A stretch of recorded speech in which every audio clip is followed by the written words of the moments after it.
Your study strategies for the United States Medical Licensing Exam, or USMLE Step 3, should focus on patient encounters and perfecting your patient interaction skills. Step 3 is the final step in the USMLE exam sequence, so the successful completion of Step 3 is key in becoming a resident doctor in the United States.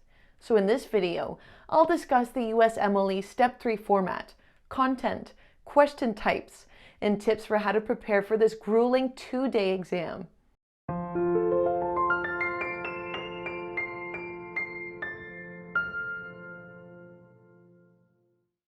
Hi, I'm Natalie Stoberman, and I'm an admissions associate here at BeMo. Before we get started, subscribe on whatever social media channel that you're watching this on so you don't miss any of our upcoming videos. And if you'd like us to help you match to your chosen residency, visit BeMoResidencyApplication.com to schedule your free initial consultation. FYI, check out the timestamps in the description of this video so you can navigate to specific sections that you're interested in. Here's what we're going to cover. What is the USMLE Step 3? USMLE Step 3 format. USMLE Step 3 settings. USMLE Step 3 question types, and how to study for USMLE Step 3. And we're giving away $50 Amazon gift cards every week to the best comments and questions, so comment below for your chance to win. And we also have some stellar advice on how to successfully prepare your USMLE Step 3 study schedule. And I'll talk about that towards the end of the video, so make sure you stick around to get those valuable tips. Well, let's get started. What is the USMLE Step 3? USMLE Step 3 is the final examination that you must pass to become a licensed, unsupervised practicing physician in the United States. To be an eligible candidate for USMLE Step 3, you must first have passed Step 1 and Step 2 CK, have a DO, MD, or international medical degree, and be ECFMG certified if you're an international medical graduate. You'll be applying for Step 3 using the USMLE links in the Federation of State Medical Boards, FSMB Physician Portal. And your registration will only be completed after the FSMB receives your online application, the fee of $895 US, and the certification of identity form. Keep in mind that the USMLE Step 3 is written in Prometric centers all over the United States. So be aware that the two busiest eligibility periods for Prometric centers are May through July and November through December. Since the test dates are provided on a first-come, first-served basis, I strongly advise for you to schedule your exam no more than 6 months in advance. Here's a hot tip. Once you receive your scheduled permit, you should schedule your USMLE Step 3 exam early in the eligibility period so that you can have some flexibility in case you need to reschedule. And this way you can avoid additional stress and possible extra fees. Remember that this is a 2-day exam, so you can schedule your test dates back to back, or you can choose to break them apart by no more than 14 days. But the Step 3 Foundations of Independent Practice portion of the exam must be written first, followed by the Advanced Clinical Medicine part of the exam. Even if you decide to have a break between the two portions, you must schedule both test sections at the Prometric of your choice, and at the same time and at the same test center. USMLE Step 3 format. Day 1 of the exam is dedicated to the evaluation of your knowledge of the basic medical and scientific principles that are essential for delivering effective healthcare. The content areas that will be covered in this portion of the exam include the application of foundational sciences, understanding of biostatistics and epidemiology in population health, interpretation of the medical literature, and application of social sciences, including communication and interpersonal skills, medical ethics, system-based practice, and patient safety. The first day of the exam also includes the assessment of your knowledge of diagnosis and management. That means that you'll have to demonstrate your ability to take patient history and perform medical examinations, drug diagnosis, and your ability to use diagnostic studies. The assessment will be done using multiple choice questions and will include some of the new item formats, such as items based on scientific abstracts and pharmaceutical advertisements. Expect to be faced with 232 multiple choice questions divided into 6 sections of 38 to 39 items. And you'll have 60 minutes to complete each section of the exam. So you're looking at roughly a 7-hour day, which includes a 45-minute break and a 5-minute optional tutorial. But keep in mind that if you finish an exam section earlier than the allotted time, you can use that extra time for an additional break.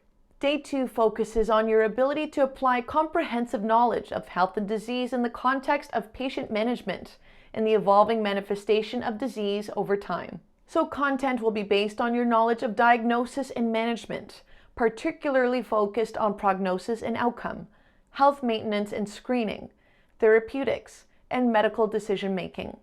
And you'll continue with using multiple choice questions, but with added computer-based case simulations. Plan for a 9-hour examination day with 180 multiple choice questions divided into 6 sections of 30 items each, and 45 minutes to complete each section of the test. You'll also have a 7-minute CCS tutorial to prepare you for the exam's 13 case simulations. USMLE Step 3 settings. Typically, students take the USMLE Step 3 exam during the first year of their residency training. There's no standard time period when you must take the exam, but it will largely depend on your residency schedule. Just bear in mind that whatever date that you decide to schedule your exam for, you'll need a few weeks or months to prepare for the test. Even if you've already begun training in your chosen area of specialty, the USMLE Step 3 exam asks you to assume the role of a general physician. During the exam, you're considered a member of an independent group practice affiliated with a number of managed care organizations. Your answers must reference that you have access to resources such as a 400-bed regional hospital that provides care for both the urban and outlying rural communities, and a fully equipped emergency department. But you won't have specialty-oriented hospital privileges, but you may request any specialty consultation.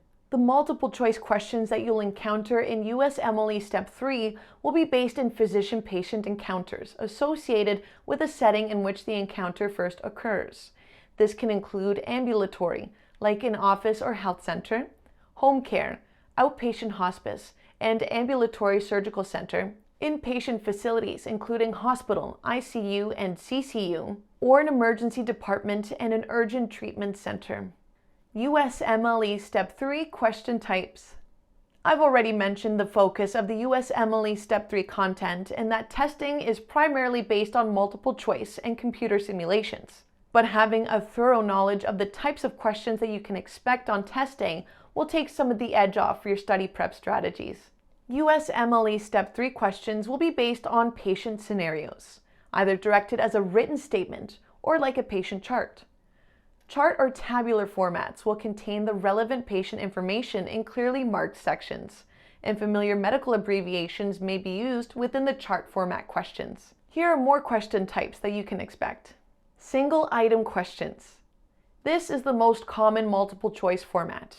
You'll be presented with a single patient scenario that'll be followed by a question with 4 or more response options. And you'll be required to interpret a graphic or pictorial material that will be part of the scenario, and it's up to you to select one best response, even if other options may be partially correct. Multiple item sets. In this format, a single patient scenario may be followed with 2 or 3 questions, each with its own response options. Each question within these sets is related to the patient scenario presented, while the question sets are not related to each other. You can answer the items in this question format in any order that you like, but remember to choose only the best answer even if several options are possible. Sequential item sets.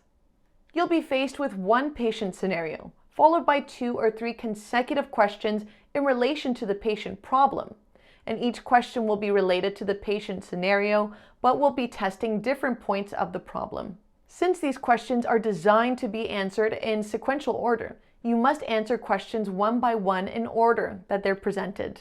Once you click to move on to the next question, you won't be able to go back and change your answer in the previous item.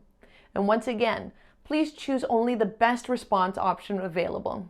Abstract format. The abstract format items include a summary of an experimental or clinical investigation presented in a manner commonly encountered by a physician, such as an abstract that accompanies a research report in a medical journal. You must interpret the abstract to answer questions concerning decisions about care of an individual patient, biostatistics and epidemiology, pharmacology and therapeutics, and the use of diagnostic studies. Primum computer-based case simulations. At the beginning of each case, you will see the clinical setting, simulated case time, and introductory patient information, just with no photos or sounds provided. Normal or reference laboratory values will be provided with each report, and some tests will include clinical interpretation. How to study for USMLE Step 3. Know the exam format and question types. Since the USMLE Step 3 is the end of the line to becoming fully licensed, it's also the most comprehensive and broad. But you've already spent several years studying for the USMLE Step 1 and 2CK, so USMLE study strategies should be familiar to you. However, you can never be too prepared when it comes to your study plan, because among the information that you're studying, you also have to remember to prepare your stamina for the 7 and 9 hour long test days. Here are some helpful tips to cover all your bases. Research your schedule and set the exam dates. Residency training is a busy time, and whether you schedule the test one day after another or take a short break is up to you. However, it might be advisable to take care of the entire exam in one shot. That way you don't have to extend the study period, and you can reduce the amount of stress that can be spread out over a longer period of time if you chose to break up your test days. Practice with realistic mock multiple choice questions and case simulations. You've already gone through the rigors of studying for USMLE Step 1 and 2CK, so you probably know what it's like to prepare for multiple choice exams using UWorld. However, Step 3 has a unique component that you'll need to prepare for separately, which is the Primum computer-based case simulations. The best way to prepare for this portion of the exam is to familiarize yourself with the software and how you'll be timed and scored. Use the UWorld software to see how this portion of the exam works and practice with it as much as possible. And hot tip, if you're practicing the case simulations in UWorld, you should also run through as many Step 3 multiple choice questions as possible. Focus on patient encounters. Whether you're preparing for multiple choice questions or case simulations, every question that you'll face will be focused on patient encounters. Therefore, it's crucial that you hone in your skills related to patient encounters and dealing with patient problems, especially with case simulations, because those will require you to consider the subtleties of patient care and patient interaction. I highly recommend running through as many cases as possible when you're preparing for the USMLE Step 3.